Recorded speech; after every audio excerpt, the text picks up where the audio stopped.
Assalamualaikum warahmatullahi wabarakatuh. Halo teman-teman, perkenalkan nama saya Rizka Laila Maulida dari jurusan Administrasi Bisnis Politeknik Negeri Semarang. Di sini saya akan menjelaskan sedikit mengenai CRM dan implementasinya pada perusahaan Telkom Indonesia. Sebelumnya, apa sih itu CRM? CRM atau Customer Relationship Management adalah strategi bisnis yang memadukan proses dan fungsi internal dan jaringan eksternal untuk menciptakan dan menyampaikan nilai kepada pelanggan untuk mendapatkan keuntungan. CRM ini didasarkan pada data pelanggan berkualitas dan dimungkinkan dengan adanya sistem informasi teknologi. Nah, tujuan dari CRM ini antara lain: 1.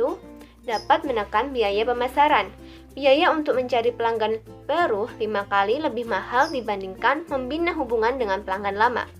Selain itu, mempertahankan pelanggan lama lebih mudah dibandingkan dengan mendapatkan pelanggan baru.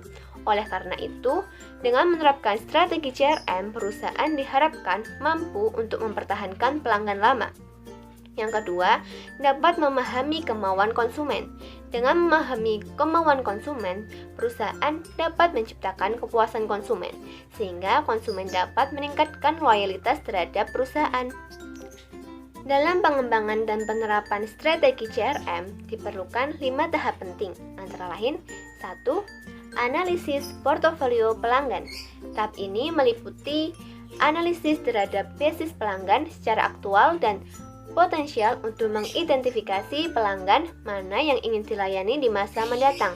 Yang kedua, keintiman pelanggan. Tahap ini dapat dikenali identitas, riwayat, tuntutan, harapan, dan pilihan pelanggan. Yang ketiga, pengembangan jaringan. Tahap ini dapat dilakukan dengan mengidentifikasi, menjelaskan, dan mengelola hubungan dengan anggota jaringan dalam perusahaan. Hal ini termasuk organisasi-organisasi dan orang-orang yang berkontribusi pada penciptaan, penyampaian proposisi nilai untuk pelanggan terpilih.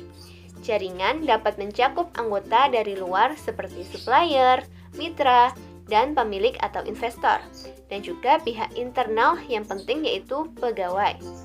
Yang keempat, pengembangan proposisi nilai. Tahap ini melibatkan pengidentifikasian sumber-sumber nilai bagi pelanggan dan menciptakan suatu proposisi dan pengalaman yang memenuhi kebutuhan, harapan, dan pilihan mereka.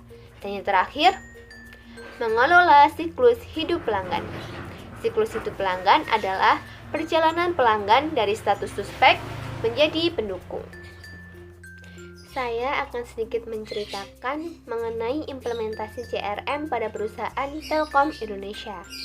Perusahaan Telkom Indonesia ini menyediakan beberapa cara untuk meningkatkan hubungan yang baik dengan pelanggan, seperti chatbot.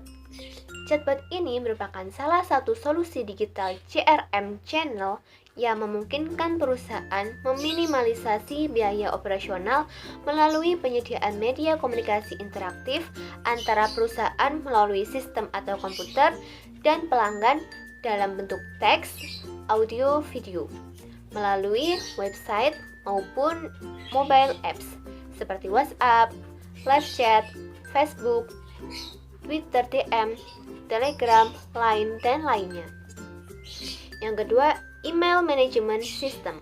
Perusahaan akan mengelola email masuk dari pelanggan berupa komplain, permintaan informasi, dan saran yang dapat dikelompokkan berdasarkan kategori. Email yang diterima secara otomatis di forward, auto reply, maupun create tiket dan dieskalasi ke PIC tertentu. Yang ketiga, layanan kontak center.